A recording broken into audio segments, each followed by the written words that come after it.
Hi everyone. आज के session में हम लोग डिस्कस करेंगे फ्लो कंट्रोल इन जावा। जावा में फ्लो कंट्रोल का क्या कंसेप्ट है और उसका किस सिचुएशन में हम इसका यूज़ हम करते हैं।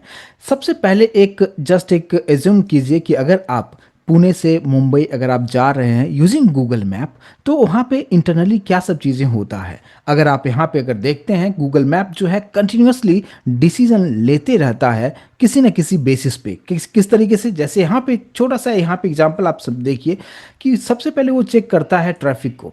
अगर ट्रैफिक अगर यहाँ पे अगर है, अगर ट्रैफिक उसको मिलता है उस रूट पे, तो वो क्या करता है, अल्टरनेट आपसे रूट के लिए परमिशन मांगता है कि यस अल्टरनेट रूट से आप जा सकते हैं।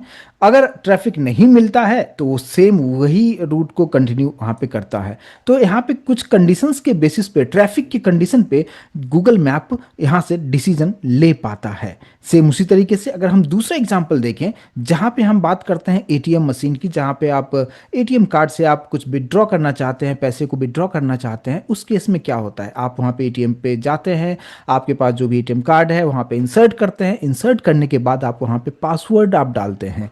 उसका एक सीन यहाँ पे देखते हैं कि जैसे अगर आप पासवर्ड डालते हैं, जो पिन होता है, जैसे ही अगर आप वहाँ पे पिन डालते हैं, अगर वहाँ पे चेक करता है कि जो भी पिन अगर आप दे रहे हैं क्या वो करेक्ट है या करेक्ट नहीं है। तो अगर करेक्ट है तो वो क्या करता है, आपको मेन्यू, जो भी मेन्यू वहाँ पे रहता है कि आप विड्रॉ करना चाहते हैं, बैलेंस चेक करना चाहते हैं, वो सारा चीज़ आपको वहाँ पे ऑप्शंस आपको देखने को मिल जाता है। लेकिन अगर आपने पिन वहाँ पे गलत दिया तो आपको एक मैसेज आ जाता है ट्राई अगेन, कुछ इस तरीके से। तो यहाँ पे भी एटीएम जो है किस तरीके से डिसाइड करता है आपका ट्रांजैक्शन होगा या नहीं होगा, वो सब कुछ पिन आपका जो आप दे रहे हैं वो करेक्ट दे रहे हैं या नहीं दे रहे हैं, सब कुछ उसके बेसिस पे वो डिसीजन ले पाता है। बस इसी तरीके से अगर हम बात करें कि जो आप चैट जीपीटी यूज़ आप करते हैं, जो आप एआई असिस्टेंट हम जो यूज़ हम करते हैं चैट जीपीटी, वो भी डिसीजन किस तरीके से लेता है, आप क्या प्रॉम्प्ट देते हैं उसके बेसिस पे वो आपको रिस्पॉन्ड जनरेट करके आपको देता है। तो ये जितने भी चीज़ें मैं आपको अभी बता रहा हूँ, इसका क्या मीनिंग है, इसका सिर्फ यही मीनिंग है कि आपका क्या रिक्वायरमेंट है, आप क्या कंडीशन आप दे रहे हैं, उसके अकॉर्डिंगली आपको आउटपुट आपको आपके सामने वो सर्व करता है। एग्जैक्टली इसी तरीके से जावा भी आपका जो कोडिंग है, आपको एग्जैक्टली इसी तरीके से काम करके आपके लिए आपके सामने प्रेजेंट करता है। अगर आप यहाँ पे बात करें कि हम जो कंट्रोल स्टेटमेंट की अगर हम बात करें कि जो फ्लो कंट्रोल है उसका मतलब यहाँ पे क्या है, देखिए फ्लो कंट्रोल का सिंपल सा मतलब यहाँ पे ये आता है कि जब भी आप नॉर्मल जो जावा का जो एग्जीक्यूशन होता है वो हमेशा top to bottom, line by line execution होता है। लेकिन आप चाहते हैं कि उसका एग्जीक्यूशन जो हो आपके रिक्वायरमेंट के अकॉर्डिंगली, यानी आप उसके फ्लो ऑफ एग्जीक्यूशन को कंट्रोल करना चाहते हैं, उसके केस में हम यहाँ पे यूज़ हम करते हैं फ्लो कंट्रोल। तो सिंपल सा कंसेप्ट है कि इसके नाम में ही इसका डेफिनेशन है फ्लो कंट्रोल, यानी जावा के फ्लो ऑफ एग्जीक्यूशन को आप अपने रिक्वायरमेंट के अकॉर्डिंगली कंट्रोल करने के लिए हम यूज़ करते हैं फ्लो कंट्रोल। अगर इस सिंपल सा इस तरीके से डेफिनेशन अगर आप दे रहे हैं तो। सेकंड, अगर हम बात करें कि जो मैंने भी आपको बताया कि जावा का जो फ्लो ऑफ एग्जीक्यूशन होता है वो हमेशा टॉप टू बॉटम होता है, कुछ इस तरीके से।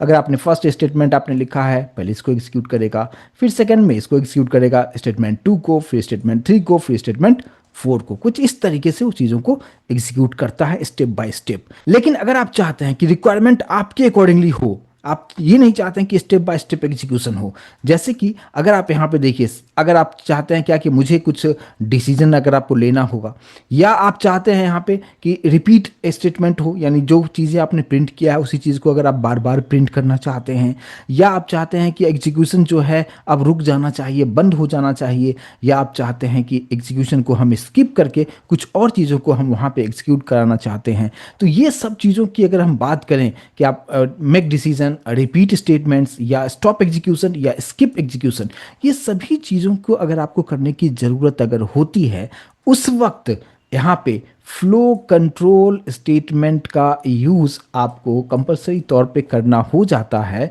तो अब आपको ये समझ में आया होगा कि यस, फ्लो कंट्रोल स्टेटमेंट का यूज़ हम कब कर सकते हैं, यानी जो टाइप्स ऑफ फ्लो कंट्रोल है, यहाँ पे हमारे पास क्या क्या ऑप्शंस हमारे पास में आता है।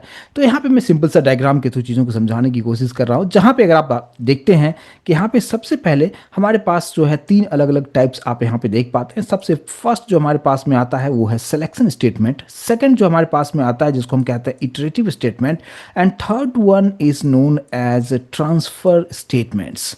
अब यहाँ पे सबसे पहले हम डिस्कस करेंगे सिलेक्शन स्टेटमेंट के बारे में कि सिलेक्शन स्टेटमेंट किस तरीके से यहाँ पे काम करता है। तो यहाँ पे सबसे फर्स्ट जो हमारे पास में आता है इफ़, फिर आता है इफ एल्स, इसके बाद थर्ड जो आता है इफ एल्स स्टेटमेंट इसको हम कहेंगे, और इसके बाद आता है हमारे पास स्विच स्टेटमेंट। ये सभी के बारे में हम आज के सेशन में काफ़ी डिटेल में हम लोग डिस्कस करेंगे, और फिर आने वाले सेशन में हम लोग फिर इटरेटिव स्टेटमेंट के बारे में डिस्कस करेंगे, और फिर ट्रांसफर स्टेटमेंट के बारे में हम लोग डिस्कस करेंगे। तो सबसे पहले यहाँ पे इफ एल्स को समझने से पहले आपको एक कंसेप्ट और समझना होगा, और वो है रिलेशनल ऑपरेटर। क्योंकि मैंने अभी आपको ये बताया कि जो भी चीज़ें हमें यहाँ पे यूज़ करना है कंडीशन के बेसिस पे करना है। अब कंडीशन हम किस तरीके से लिखेंगे, क्योंकि जावा जो है हर चीज़ यहाँ पे आप लिखेंगे हमेशा हमें ट्रू और फॉल्स के अकॉर्डिंगली चीज़ों को होना चाहिए। तो किस तरीके से यहाँ पे हम काम करते हैं, सबसे पहले यहाँ पे अगर आप समझते हैं यहाँ पे इसका जो रिलेशनल ऑपरेटर को आप डिफाइन करना चाहेंगे तो कैसे कर सकते हैं कि relational operators are operators that compare two values and always return a Boolean value, जो कि हो सकता है से ट्रू और फॉल्स। मतलब रिलेशनल ऑपरेटर का यूज़ हम जनरली हम करते हैं दो वैल्यू के बीच में कंपैरिजन करने के लिए।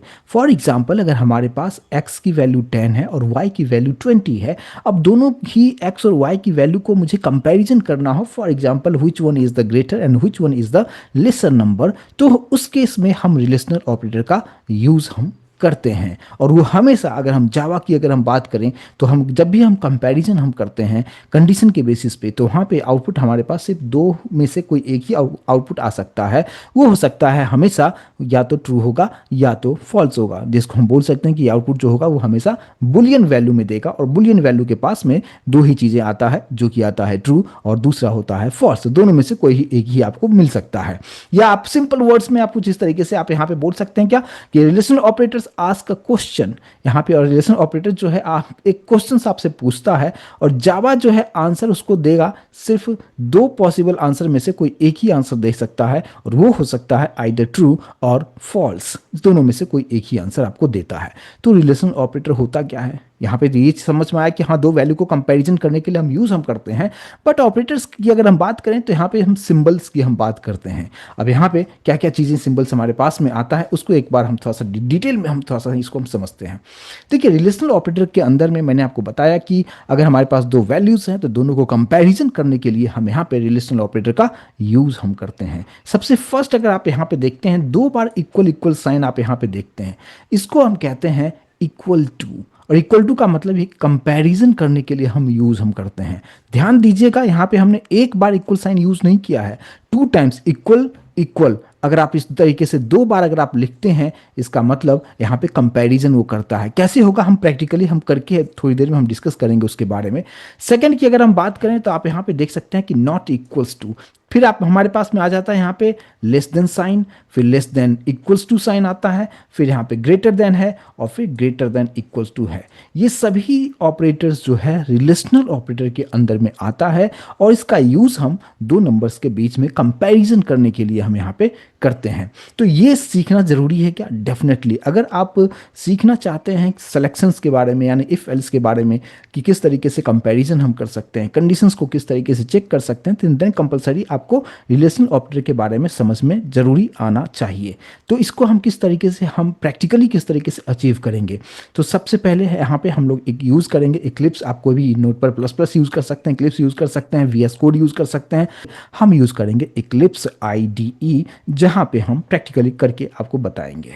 अभी हम आ चुके हैं हमारे इक्लिप्स IDE पे, जहाँ पे हमने एक सिंपल सा एक क्लास बनाया है जिसका नाम रखा है जावा बाय कुमार, और जहाँ पे हमने मेन मेथड रखा हुआ है पब्लिक स्टैटिक वॉइड मेन, और इसी के अंदर में सारा कोड हमें करना है। सबसे फर्स्ट कोड हम डिस्कस करेंगे कि जावा का फ्लो ऑफ एग्जीक्यूशन किस तरीके से काम करता है। मैंने यहाँ पे लिख दिया है SYSOUT, और कंट्रोल स्पेस करेंगे तो automatic system dot out println automatic आ जाएगा। और यहाँ पे मैंने लिख दिया है कुछ एक सिंपल सा एक मैसेज लिखता हूँ example1 इस तरीके से मैंने लिखा है और यहाँ पे इसी को कॉपी करते हुए मैंने दूसरा, तीसरा, चौथा, चार हमने रख दिया है और यहाँ पे हम लिख देंगे एग्जाम्पल 2 और यहाँ पे रखेंगे एग्जाम्पल 3 और यहाँ पे रख दिया एग्जाम्पल 4। कुछ इस तरीके से रखा है। इसको हम सेव करते हैं और रन करने के लिए ऊपर आप सर्च के जस्ट नीचे अगर आप देखते हैं तो यहाँ पे जस्ट आप क्लिक करेंगे। क्लिक करने के बाद नीचे जो है होगा आपको आउटपुट देखने को मिल जाता है। एग्जाम्पल 1 2 3 4 आप देख पाते हैं। तो सबसे पहले मैंने आपको बताया था कि जावा का जो नॉर्मल जो फ्लो ऑफ एग्जीक्यूशन है, तो नॉर्मल फ्लो ऑफ एग्जीक्यूशन किस तरीके से है, टॉप टू बॉटम। जो भी हमने step by step line by line जो कोड लिखा था उसको यहाँ पे प्रॉपर तरीके से उसने एग्जीक्यूट कर दिया। लेकिन अब कंसेप्ट हमें समझना है कि ये जो है लाइन बाय लाइन एग्जीक्यूशन हमें नहीं चाहिए। हमें अपने रिक्वायरमेंट के अकॉर्डिंगली फ्लो ऑफ एग्जीक्यूशन को कंट्रोल करना है यूजिंग कंट्रोल स्टेटमेंट। तो उसके लिए हम यहाँ पे यूज करते हैं इफ स्टेटमेंट। अब कंडीशन के बेसिस पे हम कुछ चीज़ों को प्रिंट करना चाहते हैं और कंडीशन के बेसिस पे कुछ चीज़ों को प्रिंट नहीं करना चाहेंगे। तो यहाँ पे कैसे यूज हम करेंगे, तो देखिए अब देखिए यहाँ पे इस चीज़ को अभी फिलहाल मैं सभी स्टेटमेंट को निकाल देता हूँ, सिर्फ एक यहाँ पे रखता हूँ और यहाँ पे कुछ चीज़ों को हम लिखेंगे। लेकिन उससे पहले यहाँ पे हम दो वेरिएबल को डिक्लेयर कर लेते हैं। सिंपल सा एक दो वेरिएबल रखते हैं, इंटीजर x एंड y। दो वेरिएबल रखा, x में हमने 10 दे दिया है, y में हमने 20 दे दिया है। दो नंबर हमने ले लिया है और दोनों के बीच में मुझे कंपैरिजन करना है। कंपैरिजन करने के लिए मैंने भी आपको बताया कि हम यहाँ पे यूज करेंगे रिलेशनल ऑपरेटर। अब मैंने यहाँ पे directly system dot out println के अंदर जो ब्रैकेट हमने यूज किया है, इसी ब्रैकेट के अंदर हमने लिखा है x is less than y। अब आप यहाँ पे इस तरीके से डेफिनेटली आप लिख सकते हैं, कोई इशू नहीं है। अब ये क्या रिटर्न करेगा, अभी जस्ट मैंने आपको एक्सप्लेन किया कि जब भी रिलेशनल ऑपरेटर का आप यूज आप करते हैं तो हमेशा आउटपुट जो होगा वो बुलियन में आएगा। तो ये कैसे वो टेस्ट कैसे करेगा, x is less than y जो होगा इस वैल्यू के अकॉर्डिंगली वो चेक करेगा क्या x की वैल्यू y से लेस है। यहाँ पे आप देखिए x की वैल्यू 10 है, y की वैल्यू 20 है। तो ऑब्वियस सी बात है कि यहाँ पे कंडीशन जो है, ये जो है कंडीशन हमें ट्रू मिलेगा। और अगर ये ट्रू मिलेगा आप इसको सेव कीजिए। अगर आप रन करके अगर आप देखेंगे तो आउटपुट आपको डेफिनेटली नीचे आपको यहाँ पे अगर आप देख पाते हैं तो यहाँ पे ट्रू प्रिंट करके ये प्रॉपर तरीके से दिखाता है। तो ये जस्ट मैंने आपको दिखाया कि अगर आप रिलेशन ऑपरेटर यूज करते हैं तो ये ट्रू और फॉल्स में आंसर आपको देगा। जैसे मान लीजिए कि अगर मैंने यहाँ पे लिख दिया 100, x की वैल्यू अब हो चुका है 100। अब आप यहाँ पे बताइए कि क्या ये कंडीशन ट्रू है क्या, नो। तो यहाँ पे क्या होगा, ये कंडीशन फॉल्स हो चुका है। और अगर आप यहाँ पे इसको रन करके देखेंगे तो नीचे आपको अब यहाँ पे फॉल्स प्रिंट करके आपको दिखाता है। लेकिन क्या जस्ट यूजर को हमें ट्रू और फॉल्स करके दिखाना बेटर तो होगा नहीं, क्योंकि हम यूजर हमसे कुछ बेनिफिशियल काम करवाना चाहेगा। जस्ट ट्रू और फॉल्स से तो काम नहीं चलेगा। तो हम ये जो कंडीशन हम डायरेक्टली हमने प्रिंट के अंदर जो लिखा है, ये इसलिए मैंने आपको लिख के दिखाया ताकि आपको समझ में आएगा कि हाँ, जब भी हम रिलेशनल ऑपरेटर हम यूज हम करते हैं तो वहाँ पे आउटपुट हमें ट्रू और फॉल्स में मिलता है। लेकिन हम इस तरीके से बिल्कुल यूज नहीं करेंगे। अब हमें यहाँ पे ये जो चीज़ें मैंने यहाँ पे जो लिखा है ना, इसको यहाँ से निकाल देंगे। और अब मैं यहाँ से नॉर्मल से रखता हूँ। अभी x हमारे पास में 10 है, y 20 है, इस तरीके से दे दिया है। अब यहाँ पे मैंने कंडीशन लिखेंगे और उसके लिए हम यूज हम करेंगे कौन सा, सिलेक्शन स्टेटमेंट, जिसके अंदर में सबसे फर्स्ट हमारे पास में था इफ स्टेटमेंट। अब यहाँ पे इफ इनबिल्ट कीवर्ड है, इस बात पे ध्यान दीजिएगा। और आई और एफ सभी स्मॉल में लिखना है। लेकिन इफ लिखने के बाद कंपलसरी तौर पे आपको राउंड ब्रैकेट देना है और इसी राउंड ब्रैकेट के अंदर में आप कंडीशन लिख सकते हैं। जो कंडीशन अभी मैंने सिस्टम डॉट आउट के अंदर यहाँ पे नीचे यहाँ पे लिखा था, उसको हमने इफ के अंदर राउंड ब्रैकेट के अंदर हमने लिख दिया x is less than y। अब क्या होगा, इसके बाद सिंटेक्स क्या होगा, ये लिखने के बाद आप क्या कीजिए, करली ब्रैकेट ओपन क्लोज कीजिए और इसी करली ब्रैकेट जो हमने यहाँ पे डाला है, इसी के अंदर में आप जो कुछ भी स्टेटमेंट आप लिखना चाहते हैं, जो कैलकुलेशंस करवाना चाहेंगे, आप इसी के अंदर में यहाँ पे करवा सकते हैं। अब मैंने यहाँ पे कुछ डबल कोट में सिंपल सा मैसेज लिख देता हूँ, क्या, x is less than y। एक सिंपल सा एक मैसेज को हमने प्रिंट कर दिया है। अब अगर आप यहाँ पे देखेंगे कि इसका फ्लो ऑफ एग्जीक्यूशन किस तरीके से होगा। अब यहाँ पे क्या होगा कि पहले क्या हो रहा था, जो सबसे फर्स्ट एग्जांपल देखा था हमने, वहाँ पे सिस्टम डॉट आउट के अंदर में हमने जो कुछ भी एग्जांपल 1 2 3 4 लिखा था, सभी के सभी हमें प्रिंट करके दिखा दिया था। लेकिन अब क्या होगा, ये प्रिंट करने से पहले वो लाइन नंबर 10 में जो हमने इफ लिखा है, उसके अंदर जो कंडीशन को हमने लिखा है, उसको पहले वो चेक करेगा। अगर वो कंडीशन सेटिस्फाइड हो रहा है, मीन्स अगर ट्रू होता है, तो ही ये मैसेज प्रिंट होगा, अदरवाइज वो मैसेज को प्रिंट नहीं करेगा। तो ये होता है यूज सिलेक्शन स्टेटमेंट का। मीन्स यहाँ पे कंट्रोल स्टेटमेंट का क्या हुआ कि हम जावा के फ्लो ऑफ एग्जीक्यूशन को कंट्रोल कर रहे हैं और उसके अकॉर्डिंगली हमें क्या प्रिंट करना है और प्रिंट क्या नहीं करवाना है, आप डिसाइड यहाँ पे डिसीजन ले सकते हैं। तो ये मैसेज तभी प्रिंट होगा जब ये कंडीशन ट्रू होगा। तो क्या अभी ये कंडीशन ट्रू है? क्या लग रहा है आपको? तो यहाँ पे x is less than y, obviously बात है x की वैल्यू 10 है और y की वैल्यू 20 है, तो ये कंडीशन ट्रू है। और अगर ये कंडीशन ट्रू है, definitely you will get this message. यहाँ पे आप सेव कीजिए, सेव करने के बाद रन करते हैं तो नीचे जो आपको मैसेज मिलेगा x is less than y proper तरीके से प्रिंट करके आपको दिखा रहा है, ठीक है। लेकिन अगर सपोज आपने यहां पे जैसे हम लिख दिया कि x इक्वल्स टू 100 और y की वैल्यू 20 है, तो लाइन नंबर 10 में जो हमने इफ के अंदर जो कंडीशन रखा है वो हो जाएगा फॉल्स। और अगर ये फॉल्स होता है, अब ये मैसेज प्रिंट नहीं करेगा, और यही मैं आपको समझाने की कोशिश कर रहा था। अभी देखिए इसको मैंने सेव कर दिया है, अभी आपने मैसेज देखा कि x is less than y print कर रहा था, लेकिन अब क्या होगा, x is less than y है या नहीं है? देखिएगा कि बिल्कुल नहीं है, ये कंडीशन फॉल्स हो रहा है। और फॉल्स अगर है तो ये स्टेटमेंट जो हमने लिखा है वो उसको प्रिंट नहीं करेगा। मैं यहाँ पे देखिए, यहाँ पे सर्च के नीचे रन जावा बाय कुमार, इसको मैं क्लिक करता हूँ और क्लिक करने के बाद आप यहाँ पे नीचे आपको कुछ भी मैसेज देखने को नहीं मिलता है। और इसीलिए हमने इसको क्या कहा, कंट्रोल स्टेटमेंट, राइट। यानी जावा के फ्लो ऑफ एग्जीक्यूशन को हम कंट्रोल कर रहे हैं कि कब प्रिंट करवाना है, कब प्रिंट नहीं करवाना है। तो इसलिए आप यहाँ पे देख सकते हैं कि ये मैसेज अभी प्रिंट नहीं हुआ क्योंकि कंडीशन फॉल्स था। लेकिन अब क्या ये सही प्रैक्टिस है? क्या यूजर के लिए आप कुछ बना रहे हैं और यूजर को ब्लैंक आउटपुट अगर आप दे रहे हैं तो यूजर वहाँ पे कंफ्यूज हो जाएगा कि इंटरनली हो क्या रहा है।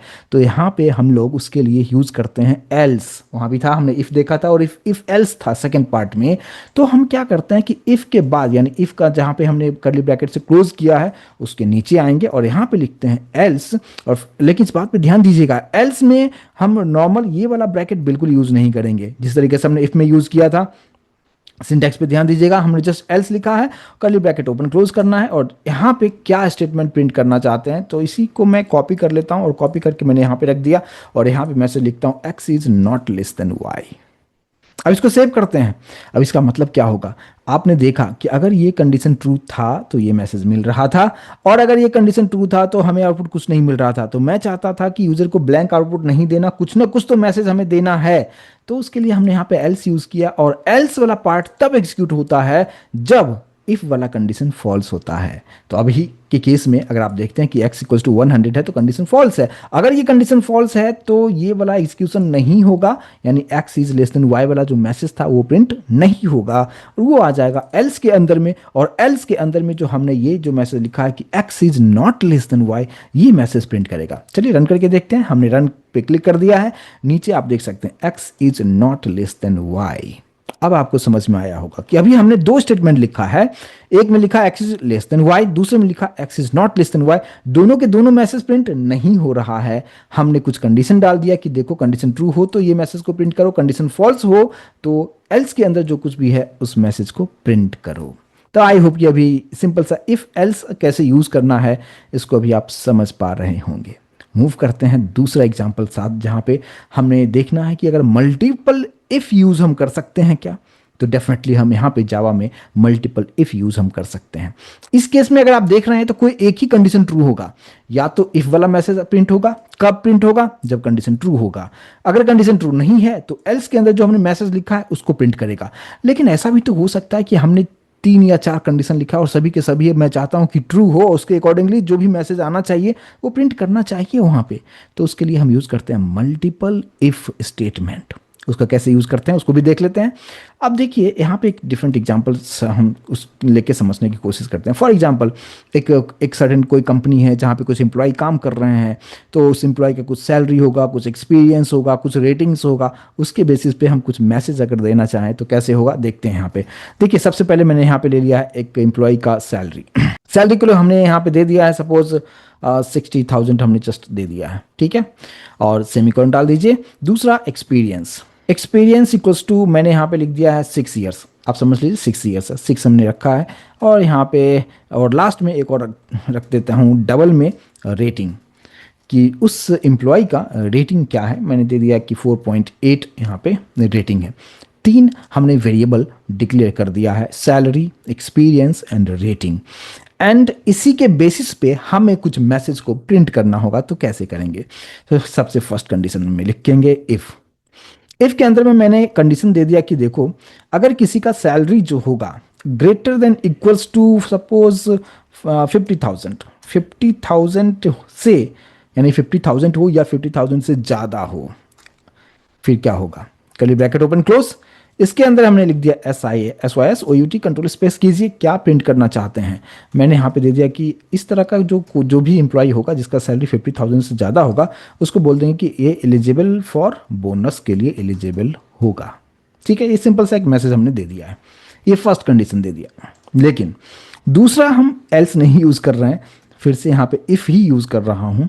अब इसके अंदर मैंने एक्सपीरियंस के बारे में हम करेंगे यहाँ पे टेस्ट, कि अगर किसी का experience greater than equals to, for example हम यहाँ पे देते हैं 5, कि 5 हो या उससे ज़्यादा हो, ठीक है, तो उस केस में यहाँ पे क्या होगा। और यहाँ पे हमने फिर से curly bracket open and close कर देना है, जहाँ पे हम कुछ मैसेज को हम दे देते हैं, इसी को कॉपी करते हुए नीचे मैंने रख दिया है, और यहाँ पे एलिजिबल फॉर प्रमोशन कर देते हैं, कि किसी भी एम्प्लॉय का जो एक्सपीरियंस है 5 साल से ज़्यादा हो तो उसको हम बोलेंगे कि yes you are eligible for promotion. चलिए एक कंडीशन और हम चेक कर लेते हैं इसी को कॉपी करके, और ध्यान दीजिएगा मैं इफ़ ही लिख रहा हूँ, एल्स नहीं लिख रहा हूँ। और यहाँ पे हम रेटिंग को भी चेक करेंगे। अगर रेटिंग जो होगा, अगर मैंने यहाँ पे दे दिया कि रेटिंग जो होगा फॉर एग्जांपल 4.5 या उससे ज़्यादा अगर होता है, तो हम इसको कुछ तो एक सर्टिफिकेट या अवार्ड हम देते हैं, for example employee of the month. ठीक है, कुछ इस तरीके से हमने एक मैसेज दे दिया है। अब देखिए, जब भी हमारे पास मल्टीपल इफ अगर आता है तो क्या होगा कि अभी जो इससे पहले वाला एग्जांपल देखा इफ और एल्स, उसमें क्या हो रहा था, कंडीशन कोई एक ही ट्रू होगा, अगर या तो ट्रू होगा तो इफ वाला आएगा, नहीं तो एल्स वाला आएगा। लेकिन इस केस में तीनों के तीनों ट्रू हो सकता है, या तीनों के तीनों फॉल्स भी हो सकता है। तो अगर आप यहाँ पे देखेंगे कि यहाँ पे इंटरनली जो होगा, सभी इफ को वो जाके टेस्ट करेगा, चेक करेगा। यानी सबसे पहले अगर हम बात करें कि सैलरी का, तो सैलरी ग्रेटर देन 50,000 है क्या, यहाँ पे अगर देखिए यहाँ पे 60,000 दिया हुआ, यस है, तो ये मैसेज को आपको प्रॉपर तरीके से प्रिंट करके दिखाएगा। फिर यहाँ पे बात करते हैं कि एक्सपीरियंस जो होगा, अगर 5 से ज़्यादा है तो यस प्रमोशन के लिए वो एलिजिबल होगा। फिर यहाँ पे भी आके वो कंडीशन को चेक करेगा कि क्या उसका जो रेटिंग है 4.5 से ज़्यादा है, तो यस उसको एम्प्लॉय ऑफ द मंथ हो सकता है। तो सेम एम्प्लॉय के लिए इस एक ही एम्प्लॉय इस तीनों ही क्राइटेरिया को फुलफिल डेफिनेटली कर सकता है। तो अगर आप इसको रन करके देखेंगे तो अभी तीनों के तीनों कंडीशन ट्रू है, तो ये तीनों ही मैसेज आपको प्रॉपर तरीके से प्रिंट करके दिखाएगा। यहाँ पे अगर इसको हम रन करते हैं, इसको मैंने सेव नहीं किया है, इसको सेव कर लेते हैं, पहले सेव करते हैं फिर इसको रन करते हैं। अब अगर आप यहाँ पे देखते हैं, eligible for bonus, eligible for promotion, employee of the month, ये तीनों के तीनों मैसेज आपको प्रॉपर तरीके से प्रिंट करके आपको दिखाता है। अगर इसमें कोई एक कंडीशन फॉल्स हो, फॉर एग्जांपल यहाँ पे मैंने कर दिया है कि जो रेटिंग है 4.5 से ज़्यादा है, और यहाँ पे सपोज मैंने रेटिंग कर दिया है 4 है, कोई एक एम्प्लॉय जिसका रेटिंग 4 है, इस केस में क्या होगा, चेक इसको भी करने आएगा, बट ये मैसेज प्रिंट करके हमें नहीं दिखाएगा, लेकिन इंटरनली वो इस कंडीशन को चेक करने जरूर आता है। और अब आप इसको आप रन करके अगर आप देखेंगे तो यहाँ पे आपको सिर्फ 2 ही मैसेज दिखाएगा कि यस ये एक पर्टिकुलर एम्प्लॉय जो है बोनस इसको मिल सकता है, प्रमोशन भी हो सकता है, बट ये जो एम्प्लॉय है ये एम्प्लॉय ऑफ द मंथ नहीं है। कुछ इस तरीके से आप समझ सकते हैं। तो जब भी हम मल्टीपल इफ यूज करते हैं तो वहाँ पे इंटरनली कंसेप्ट आपको समझना है कि तीनों के तीनों, यानी जितना भी इफ आप लिखते हैं, और कोई लिमिटेशन नहीं है कि आप सिर्फ 3 ही लिख सकते हैं, 4 5 10 जितना भी रिक्वायरमेंट होगा उतना इफ लगा सकते हैं, बशर्ते कि सभी के सभी को आपको चेक करना हो तो आप वहाँ पे डेफिनेटली उसका यूज़ कर सकते हैं। तो कुछ इस तरीके से इसका आप मल्टीपल इफ का आप यहाँ पे एग्जांपल के थ्रू मैं उम्मीद करता हूँ कि समझ पाए होंगे। इंटरनली कंसेप्ट बस यही है कि सभी कंडीशंस को वो जाके चेक करता ही करता है। मूव करते हैं नेक्स्ट एग्जांपल, जहां पे हम बात करेंगे इफ एल्स इफ स्टेटमेंट। ठीक है, अभी हमने जो देखा है ये इफ हमने देखा है। अब हम बात करते हैं कि एक कुछ डिफरेंट एग्जांपल हम लेते हैं और उस कंसेप्ट को के थ्रू कंसेप्ट को समझने की कोशिश करते हैं। जैसे देखिए, अगर मान लीजिए कि हमें यूजर से 2 नंबर लेना है, उस 2 नंबर के साथ यूज़र क्या करना चाहता है, फॉर एग्जांपल उसके साथ एडिशन करना चाहता है या सब्ट्रैक्शन करना चाहता है या मल्टीप्लिकेशन या डिवीजन, ये 4 ऑप्शंस हम दे रहे हैं यूज़र को। यानी हम बोल सकते हैं कि मेन्यू ड्रिवन प्रोग्राम हम बनाना चाहते हैं, और किस तरीके से हम बनाएंगे। तो सबसे पहले हमें यूज़र से कुछ भी इनपुट लेना होता है, तो आप जावा में जानते हैं स्कैनर क्लास का यूज़ करते हैं जो कि इनबिल्ट एक क्लास होता है। तो उसके लिए सबसे पहले ऑब्जेक्ट हम बनाते हैं। कैसे बनाते हैं, स्कैनर, ऑब्जेक्ट का नाम कुछ भी दे सकते हैं, इक्वल्स टू न्यू स्कैनर, और ब्रैकेट के अंदर आप लिखते हैं यहाँ पे system.in और सेमीकोलन दे दीजिए। यहाँ पे भी आपको एरर दिखा रहा है क्योंकि हमने ऊपर इंपोर्ट नहीं किया है। यहाँ पे शॉर्टकट कीज आप यूज़ कर सकते हैं जो कि होता है कंट्रोल शिफ्ट ओ। जैसे कंट्रोल शिफ्ट ओ करते हैं ऊपर ऑलरेडी आप देखेंगे कि ये java.util.scanner इंपोर्ट हो चुका है और अब यहाँ से एरर भी निकल चुका है। इसके बाद यहाँ पे आके हम कुछ दो वेरिएबल डिक्लेयर कर लेते हैं एक्स वाई, एक और ले लेते हैं चॉइस। अब चॉइस के अंदर में क्या सब होगा उसको देखते हैं, लेकिन सबसे पहले यूज़र को समझने के लिए हम यहाँ पे SYSOUT करेंगे और कंट्रोल स्पेस करेंगे। और यहाँ पे यूज़र को समझने के लिए मैंने एक मैसेज दिया एंटर फर्स्ट नंबर। इसके बाद यूज़र जो भी फर्स्ट नंबर देगा उसको हम एक्स में स्टोर करके रखेंगे। तो एक्स इक्वल्स टू हम यहाँ पे कुछ इस तरीके से लिखते हैं, क्या, नेक्स्ट इंट मेथड, और इसके थ्रू हम यूज़र से जो कुछ भी इनपुट मिलेगा उसको हम एक्स में स्टोर कर देते हैं। हालांकि इसके क्लास के बारे में काफ़ी डिटेल में समझ चुके हैं, तो आई होप कि ये चीज़ को आप बेटर तरीके से समझ पाएंगे। और सेम इसी तरीके से हम यहाँ पे दूसरा नंबर ले लेते हैं जहाँ पे हम लिखते हैं एंटर सेकेंड नंबर, और सेकेंड नंबर को हम स्टोर कर देंगे यहाँ पे वाई में स्टोर कर देते हैं। तो ये दो नंबर हमने यहाँ पे ले लिया। लेकिन अब इस दो नंबर के बाद मैं चाहता हूँ कि जो तीसरा जो ऑप्शंस हो हमारे पास में वो किस तरीके से होगा। तो मैं यहाँ पे यूज़र से चॉइस लेना चाहूँगा, एंटर चॉइस। चॉइस के बाद यहाँ पे लाइन को ब्रेक करूँगा, बैकस्लैश एन से आप जानते लाइन ब्रेक होता है। फर्स्ट कंडीशन रखा कि इस नंबर के साथ आप एडिशन करना चाहते हैं या सेकंड वाले में सब्ट्रैक्शन करना चाहते हैं। शॉर्ट में लिखता हूँ चलेगा, राइट। यहाँ पे जस्ट मैंने लिख दिया है SUBS सब्ट्रैक्शन। बैकस्लैश एन लिखते हुए थर्ड वाले में मैंने लिख दिया है कि मल्टीप्लिकेशन करना चाहते हैं। 4 में मैंने कर दिया है कि आप डिवीजन करना चाहते हैं। ये कुछ ऑप्शंस हमने यहाँ पे दे दिया है। तो यूज़र 1 2 3 4 में से कोई भी ऑप्शंस चूज कर सकता है और उसके अकॉर्डिंगली मुझे यहाँ पे आउटपुट दिखाना है। तो सबसे पहले तो हम यहाँ पे जो चॉइसेस है उसको हम इस चॉइस में स्टोर कर लेंगे, जो ऊपर वेरिएबल हमने डिक्लेयर किया हुआ है। तो यहाँ पे एक्स को हटा के चॉइस रख देंगे। तो यूज़र जो भी 1 2 3 4 जो कुछ भी दे रहा है वो सभी चॉइस वेरिएबल में जाके स्टोर हो जाएगा। अब यहाँ पे अगर फिलहाल इसको मैं इतना ही करके मैं आउटपुट पहले दिखाना चाहूँगा आपको, तो एक बार आप समझ जाएंगे कि आउटपुट हमें किस तरीके से यहाँ पे देखने को मिलेगा। देखिए यहाँ पे नीचे अगर आप देखेंगे, मैं थोड़ा सा इस तरीके से कर दूँ, एंटर फर्स्ट नंबर, यूज़र ने सपोज दे दिया 10, जैसे एंटर कर रहे हैं। दूसरा नंबर दे दिया है 20, जैसे एंटर हमने किया एंटर योर चॉइस। यहाँ पे 4 ऑप्शंस यूज़र को दे दिया आपने, मेन्यू कार्ड एक तरीके से दे दिया आपने।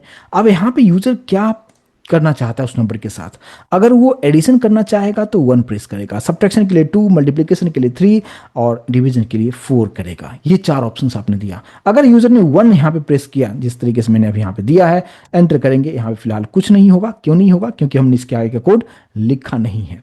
तो अब यहाँ पे on the basis of choice कि यूजर कौन सा चॉइस दे रहा है, उसके बेसिस पे मुझे यहाँ पे कैलकुलेशंस परफॉर्म करना होगा। तो कैसे हम करेंगे? तो उसके लिए फिर से हमें यहाँ पे यूज हमें करना होगा इफ एल्स इफ यूज हम करेंगे। कैसे करेंगे? देखिए यहाँ पे सबसे पहले यूजर जो भी चॉइस 1 2 3 4 जो कुछ भी दे रहा है वो सभी कहाँ पे जा रहा है? वो सभी जा रहा है चॉइस में।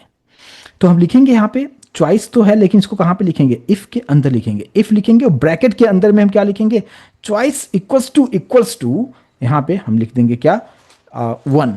अगर आप यहाँ पे चॉइस इक्वल्स टू 1 लिखते हैं और फिर यहाँ पे curly bracket open and close जरूर कीजिएगा। इसी के अंदर में आप डाल दीजिए क्या SYS और यूट्यूब के अंदर में क्या प्रिंट करना चाहते हैं कि अगर यूजर ने चॉइस 1 दिया तो मैं चाहता हूँ कि यूजर को एक मैसेज आ जाए एडिशन इज, यहाँ पे कॉन्केट करते हुए ब्रैकेट के अंदर x+y कर दीजिए।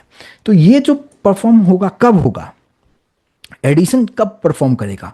ये तभी करेगा जब ये कंडीशन सेटिस्फाइड मिलेगा। और ये कब सेटिस्फाइड मिलेगा? जब यूजर 1 प्रेस करेगा, क्योंकि देखिए 2 बार इक्वल साइन लिखने का मतलब कंपैरिजन हो रहा है। देखिए अगर यहाँ पे 2 बार लिखा तो यानी चॉइस के पास अगर यूजर 1 देता है तो उसको किसके साथ कंपैरिजन करेगा? 1 के साथ। अगर ये कंडीशन सेटिस्फाइड है ये मैसेज प्रिंट कर देगा। अब ये तो एक कंडीशंस के लिए हो गया कि हाँ अगर 1 दिया तो एडिशन कर दो, लेकिन हमने अभी 2 के लिए 3 4 सभी के लिए करना होगा। तो हम दूसरा कंडीशन को चेक करने के लिए हम यूज़ करते हैं एल्स इफ यूज़ हम करते हैं, और फिर यहाँ पे ब्रैकेट के अंदर फिर हम यहाँ पे लिखेंगे चॉइस इक्वल्स टू 2 कि अगर चॉइस हो जाए, अगर 2 हो जाए तो आपको क्या कैलकुलेशन करना है। यहाँ पे इसको कॉपी कीजिए, यहाँ पे रख दीजिए, और यहाँ पे मैंने बोल दिया कि सब्ट्रैक्शन, शॉर्ट में यहाँ पे लिख दिया सब्ट्रैक्शन और यहाँ पे कर दिया है माइनस।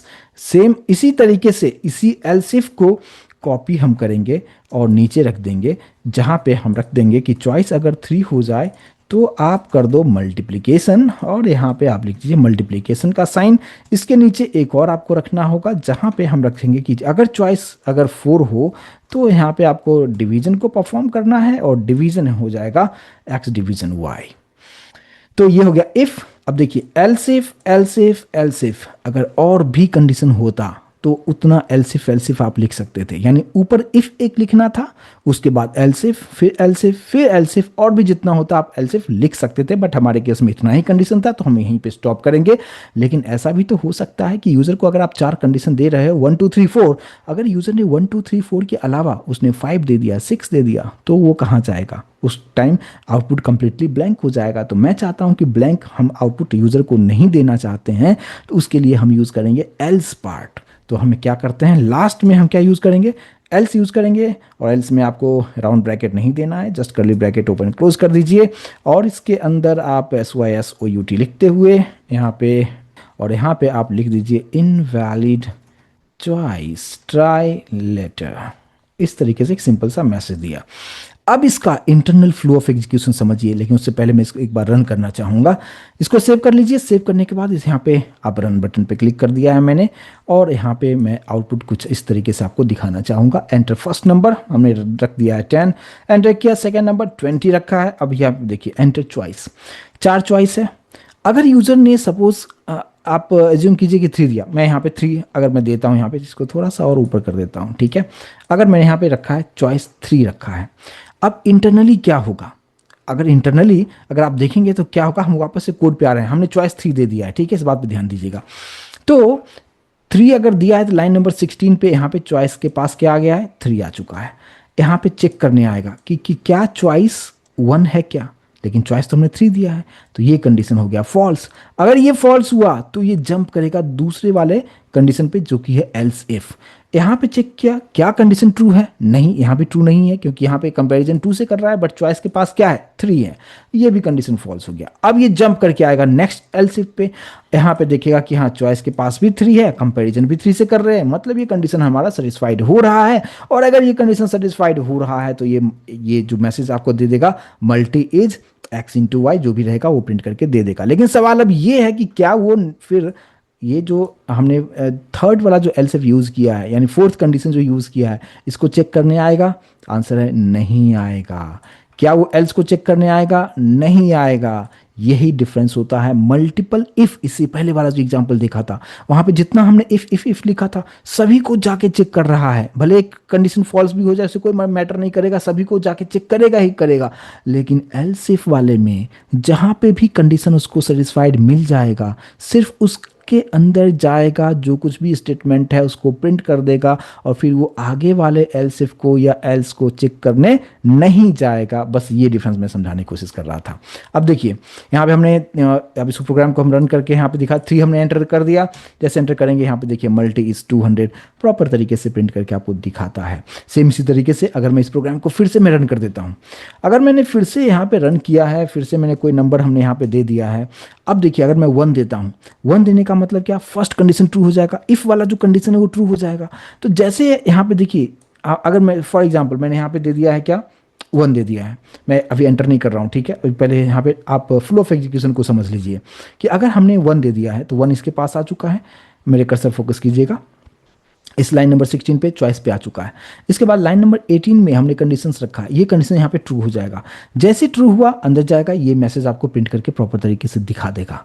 लेकिन इसके बाद ये जो हमने लिखा है एल्स इफ, उसके नीचे एक और एल्स इफ, उसके नीचे एक और एल्स इफ, या उसके बाद में सबसे लास्ट में एल्स लिखा है, ये सभी चेक करने वाला नहीं है। प्रोग्राम वहीं पे टर्मिनेट हो जाएगा, ठीक है। बस ये आप समझ लेंगे, बस कहानी खत्म है।